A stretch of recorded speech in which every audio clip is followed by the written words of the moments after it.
Yeah, hello everybody. So I want to talk today about business models.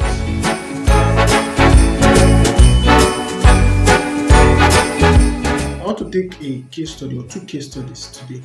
That's the case study of ChatGPT and Google.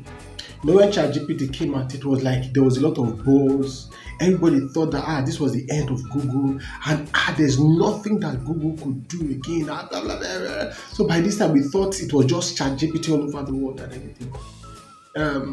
I think about last that I think the whole buzz started at the beginning of this year or just late last year, and yet Google is still where it is, and ChatGPT is just like an app, just like one of those apps.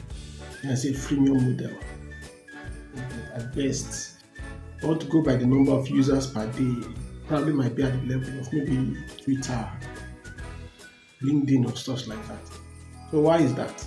Is it that the technology of um, ChatGPT and that of Google is almost the same or stuff like that? What's the problem? Now the issue is the business model. You understand? That's the difference between Google and ChatGPT. In terms of the technology, ChatGPT is far greater than Google by far. Google's technology is nothing compared to ChatGPT. But the reason why ChatGPT couldn't take the market was because of their business model. Google's business model offers their product free to everybody. The full version of Google search engine, it offers it free to everybody. And then by virtue of the large number of traffic that comes into the internet through Google, they now have many other spin-off products that are monetized. Some of them are monetized, some of them are freemium, some of them are free also. You understand? But they emphasize, based on their business model, they laid more emphasis on getting as many customers as possible, market share. You understand? And now they are one of the biggest companies in the world. OpenAI or ChatGPT, on the other hand, when it was a free tool. Now, it was actually growing at a phenomenal rate. It actually stopped growing at that level when it introduced monetization upfront before you use the service.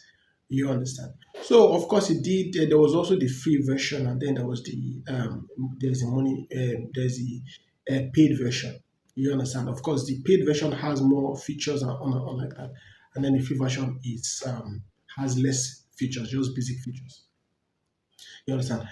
Now, based on the fact that the moment they introduced that model, the growth of ChatGPT stopped. It was similar to what happened to Yahoo during the growth of the search engines. When search engines started coming out, there was I think there was Quick Start. There's one other one. There were a couple of search engines, but when Yahoo came, it was like Yahoo was going to take over everywhere. Yahoo was everywhere. You understand? But the when Google came with this free upfront model, no ads on the homepage. Everything was clean, just search. You understand? It took the market away from Yahoo. You understand what I'm trying to say? Because of the business model that Google brought in, introduced into the market. You understand? And the same mistake that Yahoo made, that is exactly what ChatGPT is making. Right now, I don't think it has that level of that power that it had at the beginning because there are many other competitors that are developing, even some of them from Google and on like that. If it had entered into the market using Google's technology, using Google's business model, making the tool free for everybody, because that was actually the hallmark of the internet. That was what made the internet what it is. You get it as influential, as powerful. The fact that everything was available for free. The most important part of the internet was available for free. You get it. People volunteered resources, information, and put it on the platform and made it free for people. Other people came in and used the platform. You get what I'm trying to say? That is actually what made the internet this powerful. You understand? And if ChatGPT had entered into the market with that business or with that ideology, it would have had a lot of power. It would have definitely displaced Google by this time, just the same way TikTok displaced many of all these video sharing apps when it came in. It does not take because the world is now, we are now seriously, significantly connected, and the internet is now very, very powerful. It does not take up to 6 months for a new product or a new technology to topple an existing technology.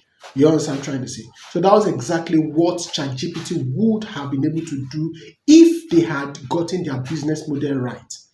So because of the business model that they used in entering into the market, you understand, it significantly curtailed their growth. And now ChatGPT is nothing compared to Google. Google still has dominance in the market.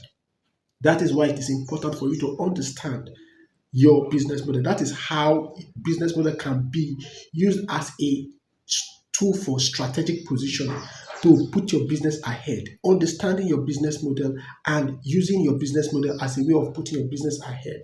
You understand what I'm trying to say? So, as a small business owner, understanding your business model is very, very critical for you to be able to gain strategic dominance in your market. Like I said, there are many markets. Most of the markets in Nigeria are still like they are still at their infancy level. You get it? There are no dominant players in most of the markets. So if you can understand how to develop the proper strategies for your business, and then use this, you develop the proper business model for your market, and use this as a tool for developing winning strategies for different aspects of your business, you are most likely going to gain some level of advantage over most of the people in your market. It's definitely going to be something that will be beneficial to you, almost certain, and everything. I hope this helps us understand the importance of a business model and how you can use a business model as a strategy tool in business. Thank you very much, and God bless you.